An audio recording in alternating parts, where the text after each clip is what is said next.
તો રાજ્યમાં મેઘમહેર યથાવત જોવા મળી રહ્યો છે। છેલ્લા 24 કલાકમાં 25 તાલુકામાં વરસાદ થયો। ફતેપુરા અને મેઘરજમાં 1.5 ઇંચ જેટલો વરસાદ ખાબક્યો। મોડાસા અને વાણસામાં 1 ઇંચ જેટલો વરસાદ વરસ્યો છે। વીરપુર અને પ્રાંતિજમાં 1.5 ઇંચ વરસાદ થયો। ધનસુરા અને સંતરામપુરમાં પણ 1/2 ઇંચ વરસાદ થયો છે। વિધિવત ચોમાસું શરૂ થાય તે પહેલા જ સર્વત્ર મેઘમહેર જોવા મળી રહી છે। ફતેપુરા અને મેઘરજમાં પણ 1.5 ઇંચ જેટલો વરસાદ છે તે શરૂ થયો છે। રાજ્યમાં મેઘમહેર યથાવત જોવા મળી રહી છે।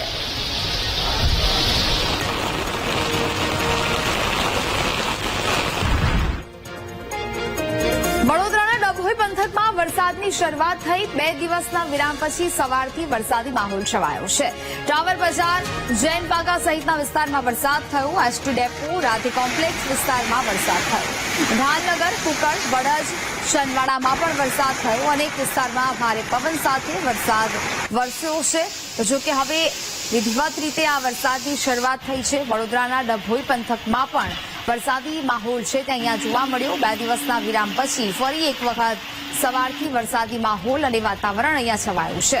ટાવર બજાર, જૈન બાગા સહિતના વિસ્તારમાં વરસાદ વરસ્યો છે।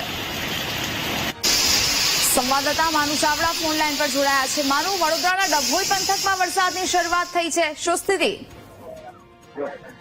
આજે વડોદરાના ડભોઈ વિસ્તારની અંદર વહેલી સવારે વરસાદ શરૂ થયો। 2 દિવસના વિરામ બાદ આજે ફરી સવારે વરસાદી માહોલ જોવા મળ્યો છે। પંથકના અનેક વિસ્તારોમાં પવન સાથે વરસાદ પડ્યો છે।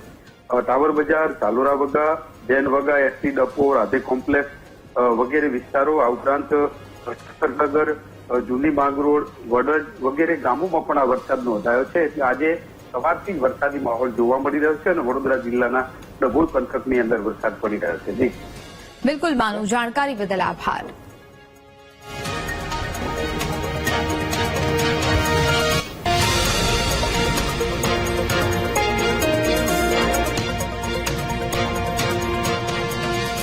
રાજ્યના વાતાવરણમાં પલટો આવશે। હવામાન નિષ્ણાંત અંબાલાલ પટેલે આગાહી વ્યક્ત કરી છે। વેસ્ટર્ન ડિસ્ટર્બન્સને કારણે વાતાવરણ પલટાશે। ઉત્તર પૂર્વના ભાગમાં પવનની ગતિ 70 થી 90 કિલોમીટર સુધી રહી શકે છે। રાજ્યના કેટલાક વિસ્તારમાં 4 ઇંચ જેટલો વરસાદ પડશે। પાટણ, જામનગર, કચ્છ, ઉત્તર ગુજરાતમાં વરસાદ થઈ શકે છે। 12 જૂનથી રાજ્યમાં ચોમાસાનો પ્રારંભ થશે। 18 જૂન સુધી રાજ્યના ઘણા ભાગોમાં વરસાદ વરસશે। દેશના ઉત્તર ભાગોમાં જે પશ્ચિમ વિક્ષોભ આવે છે તેના કારણે લગભગ હવામાનમાં પલટો આવશે।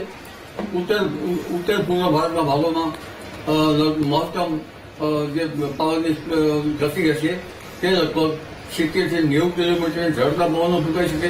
પશ્ચિમી વિક્ષોભની અસર ગુજરાતના ભાગોમાં થશે, ખાસ કરીને પાટણ,